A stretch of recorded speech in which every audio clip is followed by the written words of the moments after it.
बिस्मिल्लाहिर्रहमानिर्रहीम। आज की बात में हम बात करेंगे हकीम लुकमान रहमतुल्लाह अलैह का सिलसिला है। उनकी हिकायत को हम जो है ज़िक्र कर रहे हैं उनका। तो आज उनका तीसरा सेशन हम करेंगे। तो पहली जो नसीहत है वो नसीहत अक्सर उसके बेटे से मंसूब है, जो कुरान पाक में आयत भी है। इसके अलावा भी मुख्तलिफ़ किताबों में दूसरी भी चीज़ें मिलती हैं जिनसे पता चलता है, और कुछ ज़्यादा हैं जो उन्होंने वज़ाहत के साथ बयान की हैं। तो इमाम ग़ज़ाली रहमतुल्लाह अलैह की बहुत ज़ख़ीम किताब है अहया उलूम, उनसे एक है कि अपने बेटे को उन्होंने नसीहत की। तो एक दिन कहते हैं कि अपने बेटे को बिठाकर कहा कि बेटा, अगर इन बातों पर अमल करोगे तो सारी ज़िंदगी सरदार बनकर रहोगे।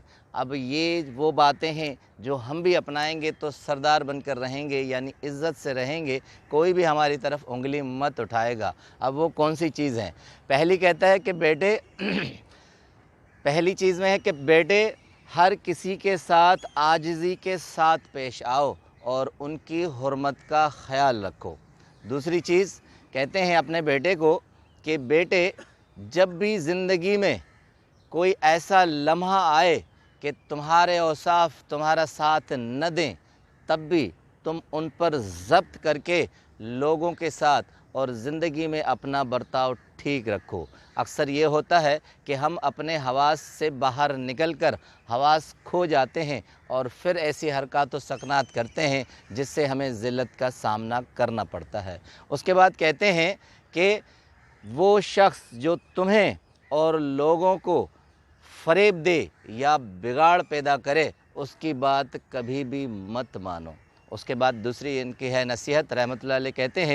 कहते हैं कि जब भी अपने दोस्त अज़ीज़ अकारब से बिछड़ जाओ, अलग हो जाओ या किसी बात पर खफा हो जाओ, तो कभी भी उनके बारे में ख़राब अल्फाज मत इस्तेमाल करो। हमारे सारे बिगाड़ का आलम भी यही होता है कि जब किसी से थोड़ी सी खलिश हो जाती है या जुदा हो जाते हैं तो हम उनके बारे में ख़राब अल्फाज का इस्तेमाल करते हैं। तो ये अपने बेटे को हकीम लुकमान रहमतुल्लाह अलैह ने कहा कि अगर इन बातों पर अमल करोगे तो सारी ज़िंदगी सरदार बनकर रहोगे। उसके बाद आते हैं हिकायत पर। कहते हैं कि वो ग़ुलाम बनकर रहे थे, उनके आका भी थे, मगर आका उन्हें बहुत ज़्यादा पसंद करते थे, हिकमत की वजह से, दानाई की वजह से, समझदारी की वजह से। मगर उनके आका कुछ ऐसी रियाकारियों में भी मुब्तला थे कि उससे गुरेज़ करना बहुत ही मुश्किल था। अक्सर कहते हैं हकीम लुकमान रहमतुल्लाह अलैह उन्हें समझाते, मगर चूँकि वो आका थे ज़ोर नहीं दे सकते थे। अब इस हिकायत में ज़रा देखिएगा, दरिया का किनारा था, उनके दोस्त, उनके आका सब वहीं बैठे थे और शराब पी रहे थे, और कहते हैं तफरीहन वहाँ जुआ खेल रहे थे। तो जब जुआ शुरू हुआ तो उनके दोस्तों ने कहा कि जो भी हार जाएगा या तो अपना सारा माल दे देगा या ये जो दरिया बह रहा है इसका सारा पानी पी लेगा। अब कहते हैं चूँकि आदमी नशे की हालत में होता है, अकल काम करती नहीं है, सोच नहीं पैदा होती, तो उनके आका ने कह दिया कि मुझे ये शर्त मंजूर है, और सारे दोस्तों में ये शर्त लग गई कि जो हार जाएगा वो या तो अपना माल दे देगा या बहते हुए दरिया का सारा पानी पी लेगा। अब कहते हैं जब जुआ शुरू हुई, थोड़ी ही देर में नशे की हालत में थे, उनके आका बौखला गए और हार गए। अब कहते हैं बहुत परेशान हुए, सारा माल देकर कंगाल हो जाए या जो इम्पॉसिबल नामुमकिन सी चीज़ है और उसको पी लें। अब करीब ही उनके ग़ुलाम हकीम लुकमान रहमतुल्लाह अलैह बैठे थे, चूँकि हर मुश्किल में, हर चीज़ में उनसे मशवरा करते थे। थोड़ी दूर गए और उनसे पूछा कि अब होश में आ गए, नशा उतर गया, तो हकीम रहमतुल्लाह अलैह से कहा कि अब इस मुश्किल से कैसे जान छुड़ाई।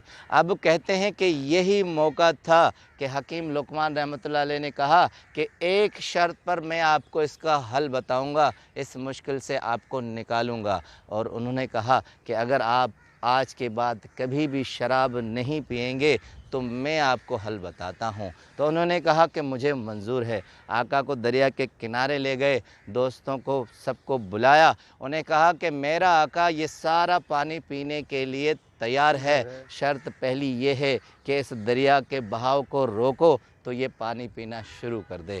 یہ کہنا تھا کہ سارے دوست چپ ہو گئے، حیران ہو گئے، ان کے پاس کوئی اور حل نہیں تھا، بات نہیں تھی۔ اب اس سے ہمیں پتہ چلتا ہے کہ اگر زندگی میں آپ کو کوئی چیز یا خاصہ ملا ہوا ہے، دانائی ملی ہوئی ہے، تو وہ دانائی آپ کسی اچھی چیز پر استعمال کریں، اصلاحی چیز پر استعمال کریں۔ اب آتے ہیں آخری ایک حکایت پر، بہت مشہور حکایت ہے۔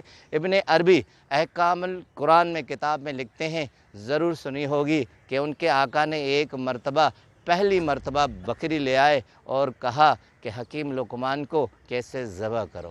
جب ذبح کیا تو انہیں کہا کہ سب سے بہتر چیز لے آؤ اور وہ پکاؤ، تو کہتے ہیں بکری کی زبان لے کر آئے اور کہا کہ سب سے بہتر یہ ہے، اسے پکاؤں گا۔ کہا کہ ٹھیک ہے، اس کے بعد پھر سب سے بری چیز لے آؤ، اسے بھی پھر بعد میں پکانا۔ تو کہتے ہیں پھر وہی زبان ان کے آگے لے آئے اور کہا سب سے بری یہی ہے۔ تو آقا حیران ہوئے، کہا سب سے بہتر بھی یہی چیز تھی، سب سے بری چیز بھی یہی ہے، یہ کس طرح کا معاملہ ہے، یہ کس طرح کا فہم ہے؟ تو حکیم لقمان رحمۃ اللہ علیہ کہا کہ یہ وہ چیز ہے جو اگر اچھائی پر آ جائے تو اس سے اچھی چیز کوئی نہیں ہے، اور اگر برائی پر آ جائے تو اس سے بری چیز کوئی بھی نہیں ہے۔ تو اپنی زبان کا پاس رکھیں، اپنی زبان کا لحاظ رکھیں، جب بھی بولیں اچھے الفاظ کہیں جن کا اچھا مفہوم ہو، اور اسی سے آپ کے اندر برائی بھی آ سکتی ہے۔ آپ کا بہت بہت شکریہ۔